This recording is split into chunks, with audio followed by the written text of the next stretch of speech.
Let's crack on. Let's crack on. You can see clearly I have a Shabbos table here.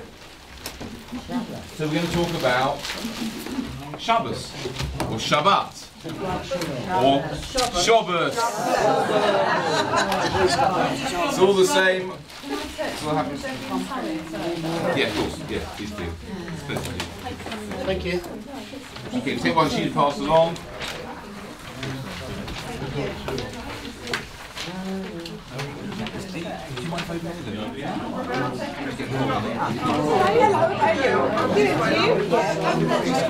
Do you need any more?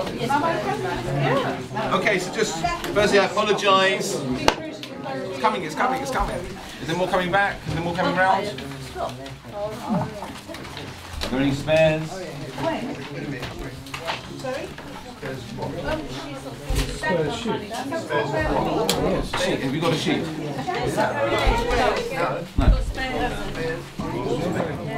Oh no, don't worry about that. That's not my way. You waiting? Who needs? There you go. Okay, I apologise again at the outset. Some of the things we may discuss this week and next, you may already know, as Shabbos is very familiar to all of us. And remember, the purpose of this course is to, I was going to say separate the men from the boys, but I'm not going to say that, no. It's that we know that 90% of our fellow brethren and sisters don't know what they're doing. 9% know what they're doing but don't know why they're doing it. Only 1% know what they're doing and why they're doing it. And I'm going to put you in that 1%. Okay, so we're going to look at the traditions of Shabbos, things that we have done to a greater or lesser degree for many, many years, that we may be very familiar with, but there may be some still mysteries, some things that are unknown to us, some things we've always wondered why we do it, how we do it, exactly things we've seen in other people's houses, or things we've seen in our own houses, or other people do. We're not exactly sure why we do it. Okay? Good. So let's crack on. Let's start, number one on your sheets, with Kabbalat Shabbat. Yeah, also pronounced Kabbalas Shabbos. Again, that's how you pronounce it. Literally means welcoming Shabbos. Okay? Okay, so when Friday turns into Shabbos, that's called Kabbalas Shabbos or Kabbalat Shabbat. We welcome Shabbos in terms of timings. Whenever it is during the year, the latest time for starting Shabbos is 18 minutes before sunset. There are varying traditions, some keep 15, some keep 18. These are maybe a bit shorter, but the prevailing custom in Ashkenazi communities is Shabbos is welcomed, we officially start Shabbos 18 minutes prior to sunset. And the reason for that is known as Tosefes Shabbos. Tosefes means an addition. The Rabbi said in order to show our love for Shabbos, we extend some of the weekday for it. So we start it early on a Friday and we extend it further into Saturday night. So it's not just the 24 hours of a Saturday, it is a little bit more of the Friday afternoon and a little bit extra of the Saturday evening as well. It's called Tosefes, the addition of Shabbos. So we're starting at 18 minutes early, and we're going out, we'll talk about that another time, but it will go out once it's completely dark with the emergence of 3 stars. So the welcoming of Shabbos, 18 minutes before Shabbos, to show our affection for it. And we start Shabbos in terms of the services. Again, this sort of just ties in a little bit what we finished off last term with the special services on Erev Shabbos, on Friday afternoon. Number 2 with Mincha. So again, if you've got your Siddurim in front of you, just have a quick look. Page 157.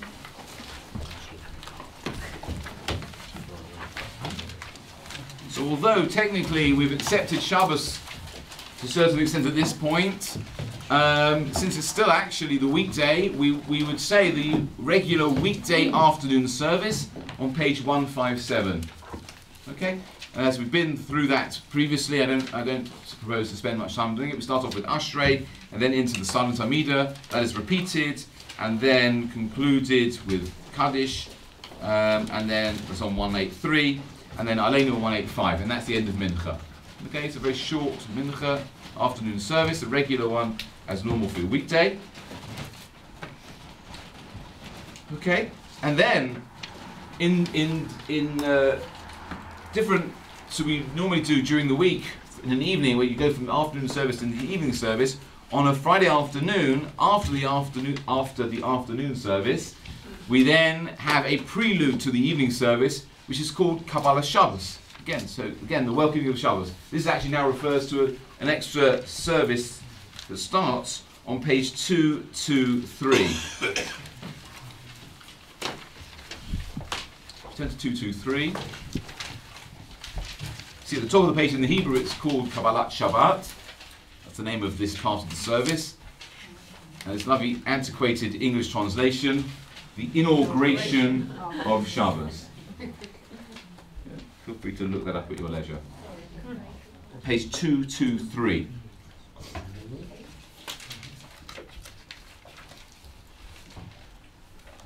Some communities have the custom just before we start there to confuse a little bit more. Again, so if you're unsure there, you may not know exactly where to go, but some will start. If you just keep your finger in 223 and skip to page 531.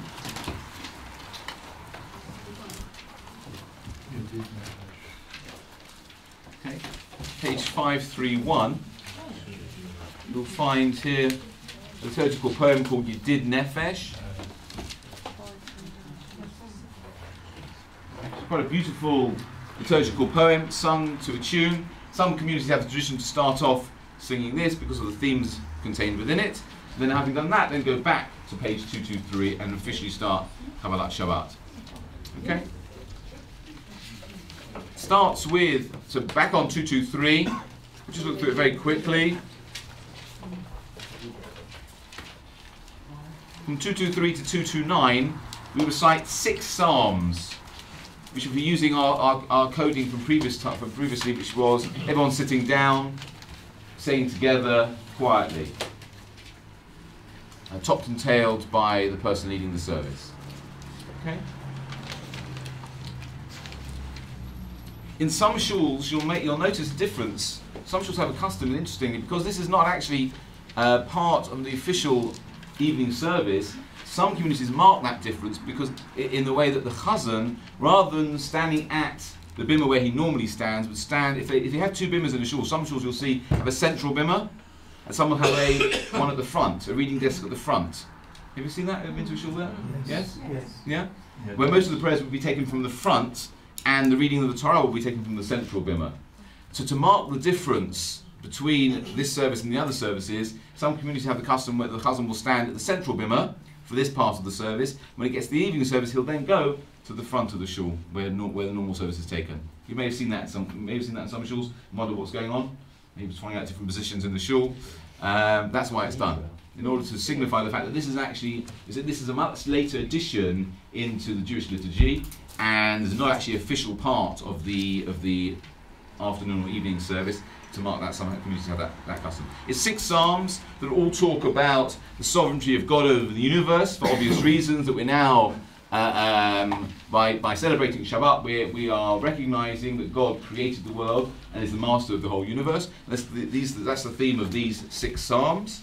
And clearly, if you want a more obvious connection, 6 psalms correspond to 6 days of the week. Yeah, that's preparation for Shabbat. Once we reach 229, which is a very famous song, poem, Lecha Dodi. Yeah? Many different tunes for this, very popular song, beautiful song, where we invite our beloved, who is in this instance we're talking about God, to come and greet the Shabbos queen. Yeah, we refer to God or the Shabbos bride. We refer to Shabbos as either a queen or as a bride. Let's show its elevated status. Okay, so we're saying to God, come, let us, we and the Jewish people, it's the great gift. So all the Jewish sources, Shabbat is a gift, particular gift that God gave to the Jewish people.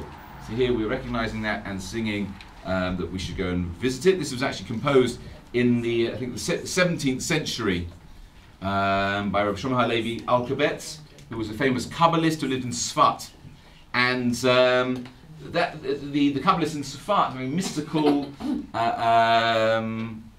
a group of people. They used to, on the Friday afternoon, they would go out into the fields in Sfat. Everyone been to Sfat? Yes. Yeah? Up in the hills, beautiful views. You can imagine just as the sun is setting, coming down on Shabbos, very peaceful and calm, very spiritual feeling. They would sing this, they would go out into the fields and sing this, so metaphorically welcoming the Shabbos queen, Shabbos bride into their lives at that point to mark the beginning of Shabbos. You could do it in Gansil if you wanted to. Instead, I only cue to that practice. If we continue saying this sitting down until we reach page 233. The final stanza on page 233.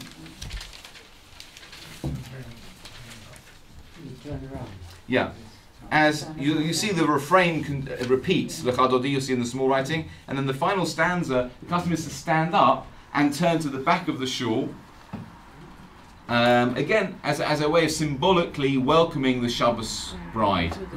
Okay? And when we reach the last line, Boi Chala, we say, come in, welcome the bride.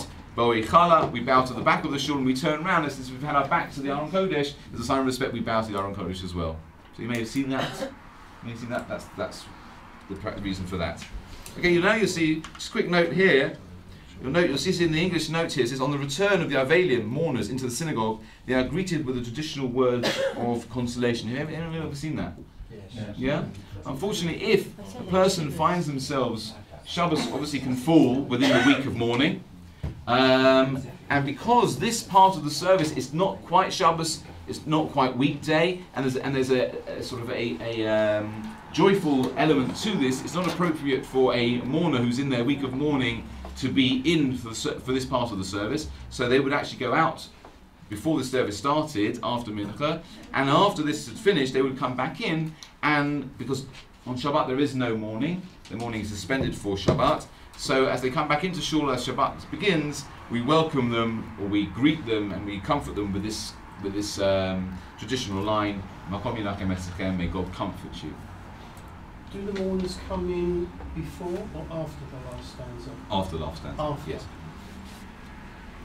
Okay, and then having said that, if they're not there, we don't have to say it, obviously. Bottom paragraph on page 233, Psalm 92, Mizmor Shiri Yom HaShabbos, a song for the Shabbos day. At this point, the men in shul, this is the point upon which men accept Shabbos upon themselves. Okay, this is the point formally where Shabbos begins for a man in shul. The reason why I'm saying the difference is because a woman, if she's at home, she'll be lighting candles. For her, that is when she brings Shabbos in. But for a man, this is the point where he accepts Shabbos upon himself officially. Okay, that said standing up. And in the next paragraph on page 235, it also says standing up. Then we mark the end of the service with Kaddish, as is traditional. And then continue through to page 239 for the evening service. This is a special evening service for Shabbos, also for Yom Tov as well. It's similar in format to a weekday evening service. Starts with Baruch Hu, then you can sit down. 2 paragraphs leading up to page 241, the Shema. 3 paragraphs of the Shema that take us through to page 243. Continue to say all of this sitting down. Onto 245. The bottom of 245, this will be topped and tailed by the Chazan. And then on the top of page 247, everybody stands up and sing in unison for Shabbat V'nei Yisrael. Okay, this is a quotation that talks about obviously the mitzvah of keeping Shabbat. The Chazan will say Kaddish, and then we'll have a silent Amidah, the evening Amidah, said silently by everybody, all the way through to page 257. When you finish yours, so wait the Chazan to finish his. As is normal, in the evening service there's no repetition of the Amidah. On Friday evening, again, in unison, everyone will say the paragraph. It says here, read it and Kong. In case you didn't know, that's short for congregation. Yeah, that's not a cue to start dancing around the shul. In some shuls they do, but that's not officially what that's there to tell you. Explain it to you later. Okay, by Yechulu, again a reference to Shabbos. Take your own time. I'm here all evening. And then the chazan will start at the bottom of 257 with a truncated repetition of the Amida. Okay, quite unusual. Again, said by everybody. He ends on page 259 with a Kaddish. And then some communities at this point, they have a tradition of saying, you'll see at the bottom of halfway down 261, you might hear the chazan say the following two words, Bameh Madlikim, and then go quiet. Yeah, and then just mumble to himself. Yeah, that's 261, 263. This is this is a chapter from the Mishnah of Shabbos. This was added into the service, interestingly enough, for latecomers. So that if anybody had come late to shul on a Friday night, the service was lengthened slightly in order that they could get there in time, or if they were late, that they would be able to finish together with the community, so that nobody would have to walk home on their own on a Friday night. Nice little idea. So it was added in order for latecomers. Very interesting practice there. Not that we're encouraging it. Okay, after he finishes off bottom 263, then if there's any mourners present, they'll say Kaddish. And then, traditional in most Ashkenazi communities, not in all, the chazan will make Kiddush at this point. Okay, make Kiddush over a cup of wine. If there's any children present, they generally give it to the children to drink, because obviously the person making Kiddush will want to make it, we'll talk about it a bit later, but he'll be making it again at home. But unless there are no children there, then the chazan himself will drink it. And again, it is very interesting. One of the reasons why this was instituted within the Friday night service was that at some time in history, people who were visiting a town or a village and they're from out of town would actually stay over in the shul itself, and therefore the kiddush was made for their benefit. So although that's no longer practiced, the custom still remained to make kiddush in shul on Friday night. Again, possibly also for people who aren't able to make it themselves even when they go home. But there you are. Some shuls have it, some shuls don't. We end off with Aleinu. There'll be another Kaddish onto 267. And then 269 you can sit down, and we finish off with Yigdal. A nice hymn that outlines some of the major tenets of our faith. Okay? Which we sung to a rousing tune. Okay. Yeah. If you're taking the Kiddush in shul on Friday night and there are no children and you drink the wine, when you go home, are you permitted to repeat? Yes, you are. Yes, the reason why you are is because the Kiddush on Friday night has to be made at the place where you're having your meal. Okay? But you've already done it in shul. Yes, but you haven't fulfilled your obligation until you've made Kiddush where you're eating your meal. Okay, thank you. Okay, so that's the Friday evening service. It takes from beginning to the end, from Mincha all the way through to the end of the evening service, about 45 minutes. It's a really lovely, lovely service. A great way to end the week or begin the weekend, however you want to look at it. It's really a very uplifting service. And then we come on to number 3, the Shabbos tables. Consider him just to have a moment. I'm going to sit down at this point. I was actually going to ask if they want to come as guests. There'll be some parts to play in a moment. So.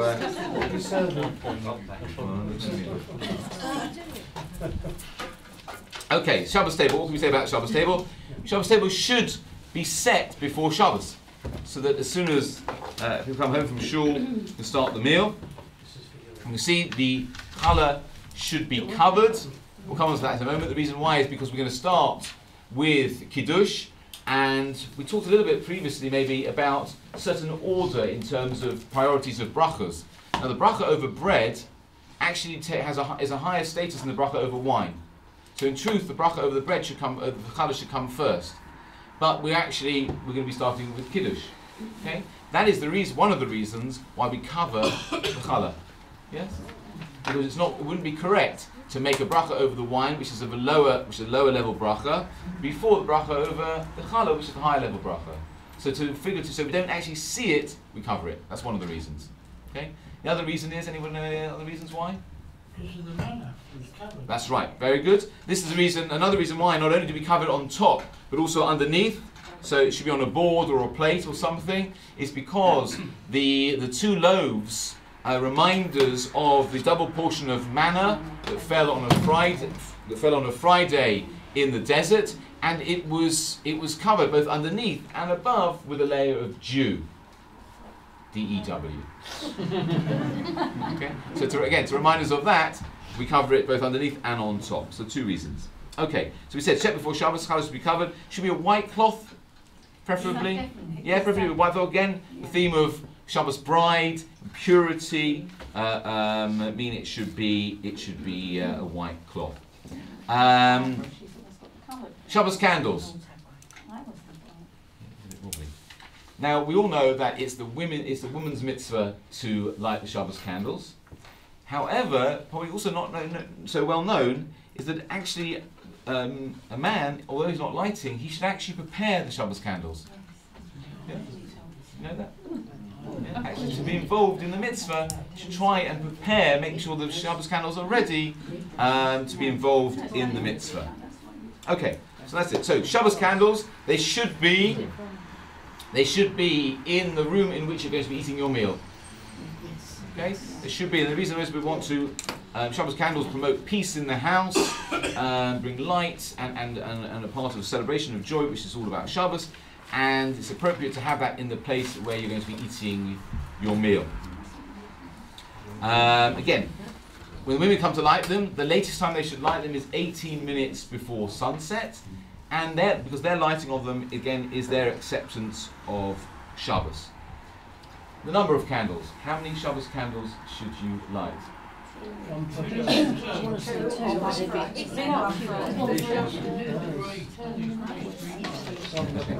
Okay, you've all answered correctly. Yes. The truth is, the minimum requirement is 1. If that's all you can afford, then 1 is sufficient. You can fill your mitzvah with 1. Ideally, it should be 2. Why 2? Husband and wife, yes. More spiritual reason though. Is it to do with remembering Shabbat and keeping Shabbat? Excellent. There are 2 references in the Torah, yes? 2 references in the Torah. One says, Zachor et Yom HaShabbat, remember the Sabbath day. The other one says, Shamor et Yom HaShabbat, guard the Shabbos day. So to reflect those 2 elements, we light 2 candles. So ideally 2 as a minimum, but somehow the custom, a woman, if she's had children, there is a custom to add an additional candle for each child. Okay? There's also a custom that if you've missed a week lighting candles, you should add an additional candle, and you should always light an additional candle to mark that. Okay? So varying custom. So minimum 2 ideally, but 2 plus whatever you've been blessed with. Rabbi, one of my friends is Sephardi. She lights candles for if you've lost somebody. Yes, yeah. Sephardim are very into lighting candles. Yeah. They're really into it. I think they used to be candle merchants or something. They're really into it because a candle reflects the soul. So yeah, not only we light. Ashkenazim practice custom is to light for living soul. They will also light additional for those who are no longer. Yeah.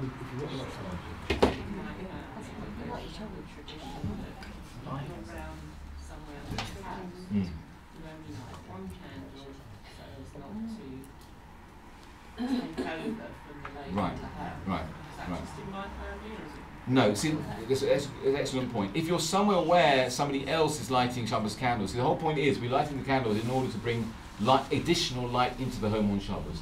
If you're somewhere where they're already going to be lighting candles, and your candles are not going to be distinct from theirs, there's a question whether you actually can make a bracha over those candles. So either light just 1 or 2 candles, or give a small amount of money to the person whose house it is in order to share in their mitzvah with them. So therefore, because we're going to see a lot of things we're going to do tonight. We see that one person can perform the mitzvah on behalf of somebody else. So here you're actually becoming part with their mitzvah because you can't actually do it technically yourself, and therefore that's one way of getting around it as well. Okay, yes, Francis. Rabbi, when you say to light an extra candle for children, is it just for girls, or is it for girls and boys? You mean the mother lighting for her children? Lighting, yeah. No, it can be for all children. For boys as well. Yeah. Okay. Rabbi, Yes. confirm that a widower or a man on his own light the candles before coming to shul. Excellent point. Yes. So a man on his own can also light candles as well. Yes. He has to light them before he comes to shul. He has to light before he comes to shul. So for him, that's when he brings Shabbos. Right. Okay. You can bring it in early. Yes. Sorry, that's a good point. Thank you. Okay. Procedure for lighting the Shabbos candles. Okay. You'll forgive me if I get this wrong. Okay, because I've never actually done this before. So we'll give it a go. So standing up. And looking like that. Which end of the match is it? The one that gets into a flame. Unless someone wants to volunteer and do this. Oh, you'll burn your fingers if you Go go do there. They're hard to light them. Little tip: I actually pre-lit them. Apparently, if you pre-light them and then snuff them out, they light wicks light better. Okay, you notice I didn't blow out the match. Okay, there is a tradition you shouldn't really blow out candles or matches because again, candles flame reflects the soul, and we don't want to blow out a soul. Okay, so what do we what's before you do the act? okay? So 1 second. So 1 second. So what do we do next? Come on, ladies. Tell me what I'm meant to do. Okay. Tommy Cooper, please.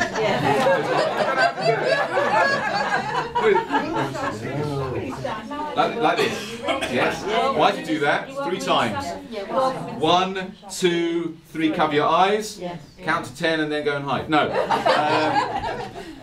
Why do we do that? Why do you do that? To welcome in the Shabbos. Excellent, very good. Yes, just like we, the men at Shul, are welcoming in the Shabbos Queen, the Shabbos bride, through their prayers. The women are welcoming in Shabbos. Then they go to cover their eyes. Why are we covering our eyes? So concentrate. For concentration. Yes. Another technical reason. So that What are you going to then do once you've covered your eyes? So that you're saying the blessing before you see the light. Excellent. So you cover your eyes. You say the bracha. Baruch atah Hashem Elokeinu melech olam asher kedishanu b'mitzvah tzivanu lahadlik ner shel Shabbat Shabbos. Open your eyes and then you look at the candles. Yes? Point Jackie's made. Normally, when we do a mitzvah, we make the bracha before we perform the mitzvah. Okay? Same should apply here. The reason why we can't is because if you make the bracha, asher kedishanu b'mitzvah tzivanu lahadlik ner shel Shabbos, that actually, the saying of the bracha itself is actually the official point where you accept Shabbos upon yourself. So you couldn't say the bracha, then light, because it's already Shabbos. Okay, so you light, you cover your eyes because you can't benefit from the light until you've made a bracha over it, and then you open your eyes and look at it. Okay, did I do that? Is that right? Yes? You will do that? Yes? I think you've got it back out, just put it down, because again, you're not... We haven't... Okay, if you can let it burn out yourself, more the better. Okay? So yes, we said light, cover your eyes, say the bracha, uncover and look at the candles. Interesting point. This marks a difference between Shabbos candles and Yom Tov candles. Okay? On Yom Tov, you do it the other way. On Yom Tov, you don't have to cover your eyes at all. You light. No, sorry. You say the bracha and then you light. Why? Because on Yom Tov, you can light from one flame to another. Okay? Do this if you want to. There's no reason why not to. Yeah, welcome in Yom Tov as well. Yes. Yeah. No, sorry. I think just correct that then. So on Yom Tov you would light and say the bracha without covering your. You don't cover your eyes. Don't cover your eyes. There's no need to. Okay. Important point to note. You should be asking me why have I got the salt on the tray? You see? Ready for the colour? Well, that'd be better if over here. I'm right-handed. It should be over here. Why is it here? Okay, so you should know one of the laws of Shabbos. One of the laws of Shabbos is that something you can't do on Shabbos, you can't touch on Shabbos as well. Even so, for example, these candles are what we now call muksa. You are not permitted to touch them now. Okay, they're forbidden to be touched on Shabbos because you can't light candles on Shabbos. Okay, so even once these candles go out, everything associated with it, because it was used for the candles on Shabbos, remains muksa. It's M-U-K-T-Z-E, M-U-K-T-Z-E, muksa means set aside, and you can't touch it and you can't move it. But often you will want the space. If it's on the Shabbos table, you might want to use the space on the Shabbos table. So, if you put something on the tray that is permissible, like the salt, then the tray becomes a base for something which is permissible rather than the base of something which is forbidden. And that allows you to move the tray once the candles have gone out. Okay? Is that clear? Okay. Fine. So sometimes you see that. Sometimes you see the salt. It doesn't have to be the salt. It can be anything. Yeah? Anything that's not muksa. So, not a pen. Okay, pen's no good. It's muksa as well. Okay, that should be on the Shabbos table. So that's the reason why that's on there, just to show you that. Okay, but otherwise it's muksa. Do not touch. Do not move, even when it's gone out. Okay, so even if the Shabbos candles are on the table the next day and they're out, you mustn't touch them. Okay, until after Shabbos. Okay, let's move on then. Rabbi, if a candle, because of some problem with the wick, goes out, it should not be relit. No, you have to leave it. You have to leave it because it's now Shabbos. You can't relight it. Good point. Thank you, Ron. Okay, let's move on. Number 5. Aleichem Shalom. Page 271.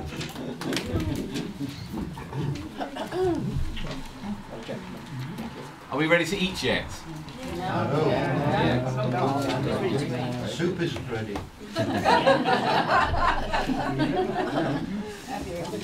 Okay, page 271 in your Siddurim. Halfway down the page, you see the note, the following is said in the home. You see the little asterisk there tells you this song is based on a Talmudic statement that 2 angels accompany every Jew home from the synagogue on Friday night. Okay? Gemara actually says that when you get home from shul and you see the table laid and everything ready for Shabbos and the Karm in the Shabbos house, then one angel the good angel gives a blessing that should be a good sign for the rest of the week should go well. If you come home and the house is in disarray and the Shabbos table is not ready and the soup is burnt and whatever, the other angel says this is a sign that this is how the rest of the week's going to go. So in order to welcome the accompanying angel that's accompanied us home, we sing this song Shalom Aleichem, welcome to you, Malachei Hashares. Each of the 4 verses goes on to top of 273. Why do the accepted custom is to sing each verse 3 times? There's no great significance in that. The number 3 is just that it has a certain importance. Some of the customs singing this standing up, some sitting down. Follow your own custom, or follow the custom of the person's house you're in. And then we move on. Again, here they've got it set out slightly. Some have, doesn't matter which order. I've got now in number 6, Eshes Chayil, or Eshet Chayil, a woman of worth, on page 273. Again, this is generally sung to a nice tune. This is taken from the book of Mishlei, book of Proverbs, written by King Solomon. In its most obvious form, it's a song of praise sung by a husband to his wife, and an appreciation for everything she does, just preparing Shabbos for the rest of the whole week. Also, as a praise for the Shabbos queen.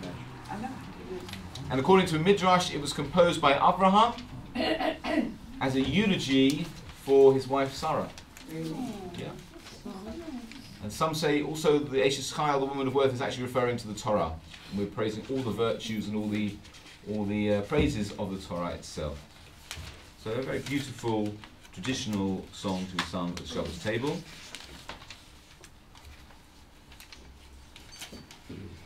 And then, any questions on that? Just go back to 271 again. Some do it in this order, some do it in the other, in the order I put. 271, blessing of the children. Yeah, traditional on a Friday night, at the beginning of the week or the end of a week, to bless the children. We do it in the form we just read about Jacob blessing the 2 sons of Joseph, Ephraim and Manasseh. He placed his hands on their head. So the custom is to place your hands on the head of your child as you say it. There's different formula for boys and girls. Okay, so for a boy, you say, may God make you like Ephraim and Manasseh. And to girls, you say, may God make you like Sarah, Rivka, Rachel, and Leah. And then to both, either child, whether it's a boy or a boy or a girl, and you would continue with the rest of the formula. Yivarechecha Hashem v'yishmerecha. That is the priestly blessing. That's the Birchas Kohanim. You see in Shul on Yom Tov, the Kohanim are blessing the community. This is the formula they're using. We borrow it to bless our children. Okay? Yeah. Also when the repetition done on Shabbat morning.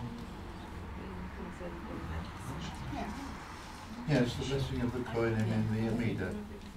Yes, yeah. Brother Chazan, yes, yeah. Okay. Yeah. Any questions on that? No. Yeah. Rose. Are there any sheet music available for such songs? You're talking about Shalom Aleichem, which is a lovely tune. It's a lovely tune. And you know, how do you? True, you hear it, so you know it. How do you learn? How would you? I'm sure there is. I'm sure there must be. Has anybody ever come across music for any? Gracious Kyle. I'm sure there must be. It's a traditional piece. I know, I was in the same one, yeah. That is actually, there is sheet music for that. I believe you get it at the museum. Oh, at the Jewish Museum? Yes, the Jewish Museum. I'm sure if you look online as well, I'm sure if you look online you'll be able to find it. I'm sure there must be. Generally, the tunes that we do see. I'm sure there must be. You're basically saying that actually with the tune written out. Okay, let's move on. Let's move on because we're getting hungry. Number 8, Kiddush. Okay, again, I apologise if you all seen this, all know how it's done. Page 275 in the Sidurim. Important point to note at this point is that Kiddush on a Friday night, although it's traditional, although something we've all seen and all know and do, you should know that when you're making Kiddush on a Friday night, you're actually fulfilling a Torah mitzvah. Okay, and that's what you should have in mind. Okay? You have in mind that at this point you're actually fulfilling this very important Torah mitzvah, based on the fact that the Torah says, Zachor es Yom HaShabbos, remember the Shabbos day, lekadshoi, to make it, keep it holy. The word kadshoi, same word as kiddush. Yeah. The rabbis say, how do you remember it? Over a cup of wine.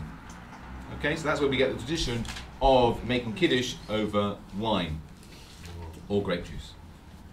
Okay, so what is the procedure for making kiddush? That sounds obvious question, but there may be certain elements to it you're not familiar with. There is a custom of taking the cup, and it's a way of showing honour to this mitzvah. Remember we said it's a Torah mitzvah. Since the cup has generally not been used since last week, the custom is to rinse out the cup with water. It's called shtifas hakos. Yeah? Just to run it under the tap, pour it out. Okay? Did you know that? Anyone aware of that? Shtifas hakos. Pour it down in the Gemara, pour it down in the halacha. It's there. Yeah, it should be done. Yeah, as a way of honouring Shabbos, rinse out the cup. Yeah. Okay, then fill it. Should be filled to the brim. Yeah, if it spills, even better. Some actually fill it to overflowing. Yeah, particularly in the Sephardi custom is to fill it till it overflows. Feel free, I'm not going to do it tonight, but if you want to, that's again the idea being the blessings of Shabbos should overflow into the week, but at least fill it to the top, so it's a full cup. You should then stand. You can remain sitting if you want, and then you should take it in your hand like this. Again, I know a lot of people, this cup is not brilliantly designed for that, and the ones with long stems aren't brilliant. Better to have one without a long stem, because the best way of holding it is actually like that. Have you ever seen people holding it like that? Yes. You do. Yes. Yeah, and it's not easy, but it's not easy. Again, the idea is we're encircling, just as we're rinsing out the cup to show honour to it, we're encircling it with our whole hand. We're using our whole hand to do the mitzvah. Okay? Okay. The other idea also, that's why you'll often sign, not only for practical reasons, but also for symbolic reasons. That's why we have a tray for the cup as well, because again, it's encircled by a tray. And you'll see some people also, if they've got additional cups for guests or for children, they'll arrange them in a circle around the cup. Yeah. Again, as a way of honouring and showing how important and beloved the mitzvah is to us. So would that be because, you know, those ones you put in, you pour it in the middle and Yes. it comes all out, Yeah. and that's Yeah. so that's the idea? Yeah, that's the idea. That's the idea. Yeah. That's called the Kiddush fountain. Yes. Okay. So we're going to take it in our. If you're right-handed, you take it in your right hand. If you're left-handed, take it in your left hand, and hold it like that with all the fingers around. At this point, you should look at the Shabbos candles. Okay, there's the Kabbalistic idea about looking at the Shabbos candles. Again, just to focus your mind as well on what you're about to do. Have in mind also, that if you're making Kiddush for other people in the house, that you are saying the bracha on their behalf, and they're going to be answering Amen, and that they're going to fulfill their mitzvah through you. Okay, they should have that in mind, and you should have that in mind as you're saying it. They should also answer Amen as you say it. Okay. I'm saying the bracha then. Page 275. At this point you should make sure all mobile phones are switched off. Okay, you'll see halfway down page 275, just before the first large paragraph, there are 4 words printed extremely small in this siddur. Can you see it? It's evening and morning. Yes. Vayhi erev, vayhi boker. Yeah? And then we actually start Kiddush with the words Yom HaShishi. Okay? Anyone know why? Vayhi erev, vayhi boker, it was evening and it was morning, the 6th day. What's that got to do with Shabbos? It's seventh day. Well, yeah, that's the day before. No, you begin at night. The 7th day begins at night. We just said it was evening and morning the 6th day. That was the end of the 6th day. Okay, so it's a lead-in. We're starting with the words Yom HaShishi Vayechulu HaShemayim. Yeah, it's a continuation. Yeah, the Kiddush actually starts, the large print of the Kiddush starts Yom HaShishi, the 6th day. That's a continuation of that verse. It wouldn't have made sense to start Yom HaShishi Vayechulu HaShemayim. The heavens were completed, the heavens and the earth were completed. And therefore, it was added in by Yom HaShishi. Am I making sense here? Yes. I'll explain the reason why the main text starts with, this is getting very heavy.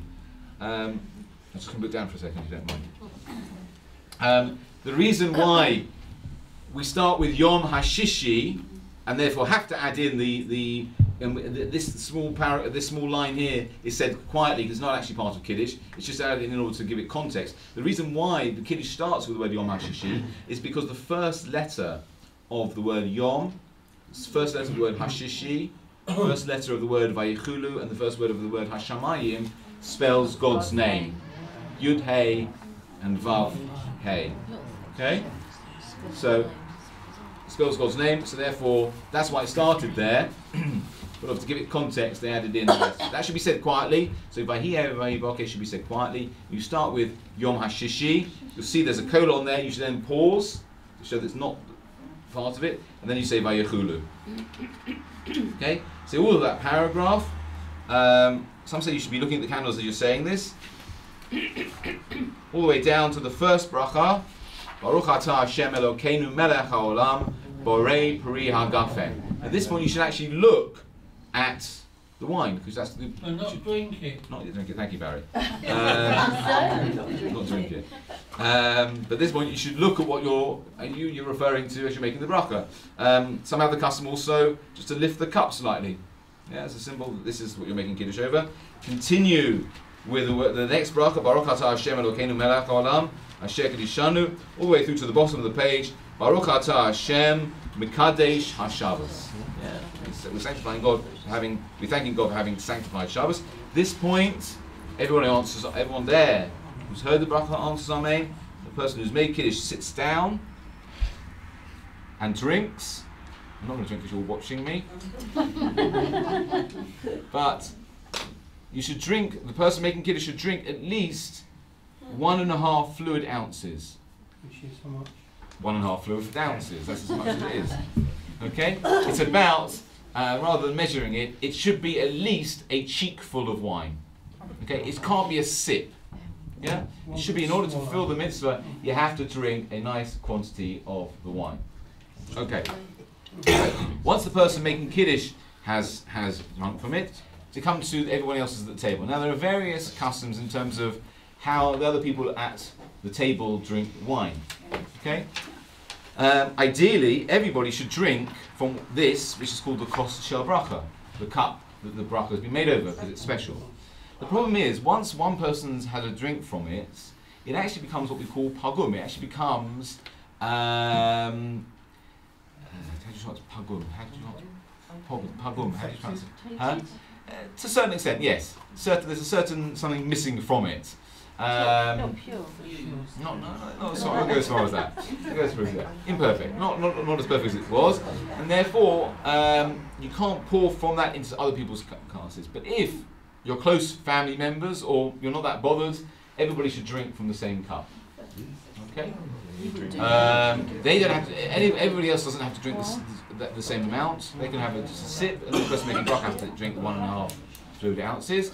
Or alternatively, what you can do is, having drunk from the cup, if people want to have some from this cup, the cup that had the bracha in, add a little bit from the bottle back into the cup. That makes it back into a perfect cup, and then pour from that cup into everybody else's cup, so they can have their own cup. Or alternatively, pour separate cups for everybody else. Okay? There's various other ways of doing it. So Yes? before the bracha. Yeah, before the bracha, so they can have it immediately after you made the bracha. Yes. Yeah. But how do you pour before? Like you've got, so you pour and then more people come in. Come in. Have they done that? Do you have to pour before you? Well, they have to be present. They have to be present with the bracha.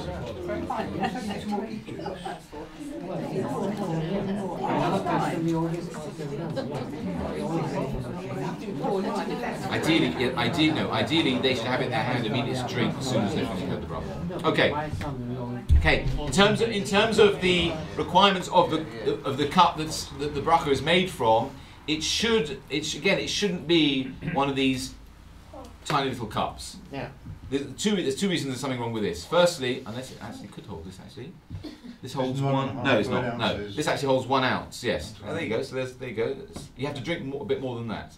But you can't make kiddush from a cup like this for 2 reasons. Firstly, you can't make kiddush using a plastic disposable cup because it doesn't have the classification of a cup because it's thrown away. It has to be a permanent cup, and that's why there's normally most people have a designated cup for kiddush. The other reason why you can't use this is because it has to hold a minimum of 4 fluid ounces. Okay?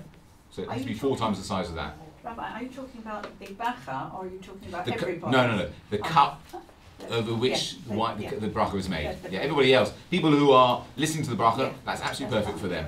Okay, but the cup that's used for the bracha has to hold at least 4.5 fluid ounces, cannot be disposable. And then just the final point in terms of making kiddush, we said previously the reason why even if you've made kiddush in shul, it has to be repeated at home, because the kiddush on Friday night has to be made at the place where you're having your meal. Okay, this Jack. If you're travelling, Yeah. and the only cup you can get is a plastic one, Yeah. is it better to make kiddush in a plastic cup or not make kiddush? Okay, so the little tip for that one is, what you should do is use the cup beforehand for something else. Then it now has the status of a cup, and then you can use it for kiddush. It's not ideal, but that's the best way to get that. Okay? What about the kiddush cups that have got inner linings of plastic? Yeah. There's a lot of them now, sort of like that. Yeah. Now, To protect the silver. yeah, Yeah. it's thick. Yeah. Yeah, What's the that's problem? fine. Oh, I see, because it's not disposable. No, No, it's you're not using it week in, week out. disposable, Yeah. We're talking about a cup that's only used once, and you're going to throw it away. That doesn't have a status of a cup. Okay, that's kiddush. Let's move on. We're getting close to the meal. You excited? Yeah. I've seen it. I wouldn't be that excited. Okay, number 9. Netilat yadayim. Netilas yadayim. Washing the hands. Okay. Again, we've seen, some of you have seen this, some of you have not maybe seen this, varying different practices. Again, one of the most not most common, but one of the most amusing things that some people think is part of the requirement is that when you take off your rings, you have to put them in your mouth. What? Not required. Do you remember I mentioned that at the beginning of the term? Yes? You sometimes see people washing their hands and they've got their rings balanced between their teeth. There is no halakhic requirement whatsoever to risk swallowing your best jewellery. The only reason people are doing that is because they have to remove their rings. I'll explain that in a moment. Why? And they can't think of any other better place to put it than in their mouths or something. Okay? But thinking about it, actually not a great idea because you can't make a bracha with a ring in your mouth. Okay? Unless you put it back on your finger before you make the... Don't do it. Okay? It's not required, don't do it. If you see other people doing it, that's not a custom, that's not a practice you need to follow. Okay, so we talked about, remember, at the beginning of the day, the negelavasa that we do at the beginning of the day, the procedure, filling it with the right hand, passing it to the left, pouring it over the right hand, over the left hand, 3 times on each hand. Now we're going to see a distinction between negelavasa and netilas yadayim. Okay, first thing, the hands must be clean and dry. Okay, the reason that is because the water you're going to pour onto your hands, this is nothing about cleanliness, this is purely about preparing ourselves spiritually for eating. We're making a distinction between ourselves and animals, just as animals that eat whenever they feel like it. We prepare ourselves for it and we elevate it to not a physical act but to a spiritual act, and therefore the pouring of the water on the hands is a spiritual cleansing rather than a physical cleansing, and the water has to be able to make contact with all of the hand. Therefore there can be nothing intervening between the water, between your hands and the water, so therefore all rings have to be removed unless they're a ring that you would normally always keep on for washing. Okay, and your hands must be clean and they must be dry. Okay, because the water itself is a barrier to the washing. Okay, fill the cup. If you're right-handed, you fill the cup in your right hand, you pass it to your left hand, and you pour the water over your right hand twice. Once, twice. Okay? Do not do it at the Shabbat table, like I'm doing it. Okay? Having done it on the right hand, pass it into the right hand. Make sure that your left hand is dry, because it may have become wet from having touched the cup. So just dry it slightly if it is wet.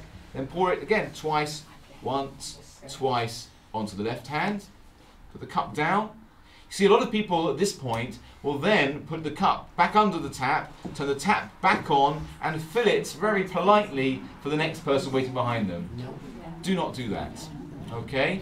Because this is an interruption between washing and drying and saying the bracha, and also you're being touching other things as well, which the whole point is you're not meant to touch anything after having washed your hands.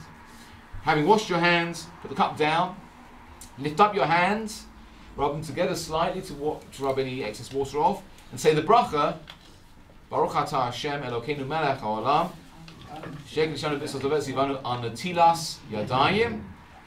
Having said the bracha, then you dry your hands. Again, a lot of people think you dry your hands, then say the bracha. No, the bracha is actually made before you dry your hands. Okay, the drying of the hands is the completion of the process. Okay? The reason why we lift up our hands is because the word netilas yadayim actually means the raising up of the hands. So lift them up slightly. Okay? Like a surgeon. So again, you're doing the bracha after the act. Yes, because at this point, just as similarly when we've done it before, is because you can't make this bracha until you've actually done the act. That's why we do it before the drying, because the completion of the act of washing is drying. That's why we make the bracha before we do the final part. Okay? Rabbi, you can't dry your hands on the towel and do the bracha. No, you have to say the bracha first, then you dry your hands. Okay? Excuse me. Why twice? As opposed to 3 times. As opposed to 3 times. Yes. Yeah. So the negelavasa we do in the mornings is the spiritual cleansing that we need in the morning is a higher level than it is before a meal. Okay, because we said because of the ruach tumah, because the spirit of impurity that remains on the hands after having been asleep. That is not present once you've done that washing the first time in the morning. So therefore, it's a lower level of requirement during the day. Okay, so dried your hands. Hopefully, everybody knows the next thing you do is don't speak. Yes, again, the reason why you're not allowed to speak between the drying your hands and actually swallowing a piece of bread, not tasting it, not hearing the bracha, not being given it, actually swallowing it, is because there mustn't be an interruption. Speaking is considered to be an interruption, and you'd have to do the whole process again. Yeah, if you do accidentally, and it sometimes happens, you do accidentally, you sit down at the table, something happens, and you say something. All you do is get up again, go and wash your hands, this time without a bracha. Okay, same procedure, but without a bracha this time. Come back and try and keep quiet this second time. Okay, we move on to hamotzi. What do I want to tell you about that? Okay, we know the challahs have been covered, yes, all this time. Okay, so the host, whoever's making challah again, he's going to make hamotzi, he's going to make the bracha for everybody. We should listen to the bracha and answer amen to the bracha. He should have in mind that he's saying the bracha on behalf of everybody. They should have in mind that he's going to say the bracha for them. We talked about the reason for two loaves? Yeah. Yes? Yeah. Okay. We're actually using round ones tonight. Generally, these are kept for Yom Tov. Shabbos normally they are plaited or braided. Yeah. Anyone know why? Isn't it Havdalah? Yeah. What's the connection? There is no connection. It's actually not. It's not very well known. I had to do quite a lot of research to try and find any sort of explanation. One of the explanations I said is that we talked about the double portion of manna being covered, but above and below. When you plait the dough, apparently each piece is actually covered above and below by other dough. Think about it. Other reasons? What did I cite? I wrote something down. Yes, 6 strands plaited twice over each other corresponds to the 12 showbreads that used to be displayed each week in the temple, which were changed every Friday evening. Okay, they remained fresh all week. So it's symbolic of that. If you find any other reasons, let me know. Oh, yeah? Some people don't cut it. So they tear it. They don't have to use a knife on Shabbat, so they'll tear it. Yeah, it doesn't have to be in shape to tear it, but maybe it's easier. Yeah. Okay, so we've got 2 chalahs to represent. It's known as lechem mishnah, the double portion, covered with a cloth. Now, some people have the custom of at this point discarding the cloth completely, or just taking the cloth off for a moment, picking up the 2 chalahs. Now, on a Friday night, the custom is to cut the undermost challah first. Okay, that order is reversed on a Shabbos morning, and that is because Friday evening and Shabbos morning reflect different aspects of Shabbos. Friday evening reflects the feminine aspect of Shabbos. These are Kabbalistic ideas I'm not going to go too much into, and the Shabbos morning reflects the masculine aspect of Shabbos, and therefore to reflect that, the under challah represents the more feminine side. Don't know why. The upper one reflects the more masculine side. Okay, so we're going to be cutting the under one. So that should be nearest to you. That one should be on top. You'll see some people take the knife at this point and will score the challah. Anyone know why? We're hoping you're going to tell us. Okay. The reason why that is that again we're trying to cut down on any gap between making a bracha and being able to eat the challah. So if you just draw the knife over the challah, that's going to mark the point where as soon as you made the bracha, you'll be able to cut. You've got a place ready to cut. You don't have to look, where should I cut it, which side, that's where you're going to cut it. You're putting a cut back into that piece. In fact, there's this interesting difference between how you make a bracha like this on Shabbos and how you make it the rest of the week with bread. The rest of the week, if you're having a loaf of bread, you should break the bread first, then make the bracha, so you can immediately eat afterwards. But since we have to have 2 whole loaves on a Friday night, we can't break it until after the bracha. So we just mark it so it's ready to be broken immediately after we make the bracha. Okay, so my custom is to then cover it back over again, lift it up, having all your fingers over it, make the bracha, put it down, Take the one that you're not using, keep it covered, because not to shame it, just put it away, and then cut the challah. I'm not going to cut this one because this one is known as a ladies' guild challah, and it's actually still frozen, hopefully, going back in the freezer. It was fresh this morning. It's got to last us the whole year. I'll stick this back on later. Okay, so if we were cutting it, nice quick cut. Take the salt, pour some salt onto the tray. The reason why we have the salt is because the table is compared to an altar, and all sacrifices in temple times had salt added to them. Salt had a much higher status than it does today, but it's to reflect the fact that our table is an altar. We place some salt on the table, take the challah and dip it in the salt, and then the person who's made the bracha should eat immediately. They should eat. The person who made the bracha first should eat first, and him having eaten, he should then cut for everybody else and distribute it to everybody else. Yes, Jason. Isn't cutting one of the forbidden things on Shabbos? So is it allowed? I mean, should you cut for food? Good point. But for food purposes, one is permitted to cut. Okay. Is that why we break it rather than? Some people don't like to use a knife specifically for cutting, and therefore that's why some of the colours are made in a way. You sometimes see like a big round colour that have these big. You know what they're called? Yeah. Yeah. You can get sometimes. Have you seen these big colours? Yeah, they've got big. Yeah, sections you pull out. Sections pull out. So that's again. Some people prefer to be able to tear it and give it out rather than cut it. But it's perfectly acceptable to cut it. Keep tips and salt, pass it out. When you distribute it to other people, it should be placed in front of them. You should never actually put bread into the hand of another person, because that's a symbol of poverty, putting it directly into their hand. So you should place it in front of them. And this is why there's a Sephardi custom, not approved of in Ashkenazi circles, I should hasten, which is they actually throw it to people. You've seen that? Yeah, throw it at them. Throw it in front of them. They don't actually throw it. It's not like body line bowling. They throw it in front of them, but they don't have to. Doesn't have to pass from one hand to the other. What's I saying? Yes, it's for that reason. But we don't throw food, so shouldn't do that. Okay, they should eat it straight away. And we said you should swallow it before speaking. And then again, a very English thing to do when you're past the plate goes round. You say thank you to the person next to you. Okay, they'll forgive you for one moment of a lapse in etiquette. Say thank you after having eaten a piece of the challah. So can I just ask you, is it better to get the platted ones? Oh no. No, there's no halakha requirements. There's no halakha requirements. Interesting. Quick question. Perhaps we'll finish with this because we've done most of it. Challah. Why is it called challah? The bit's taken out of it.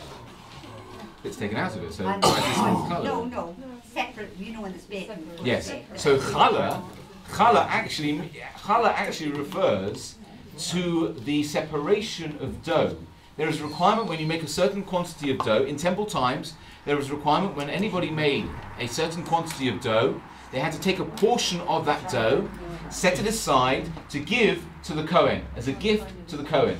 They were supported by these gifts. It's called challah.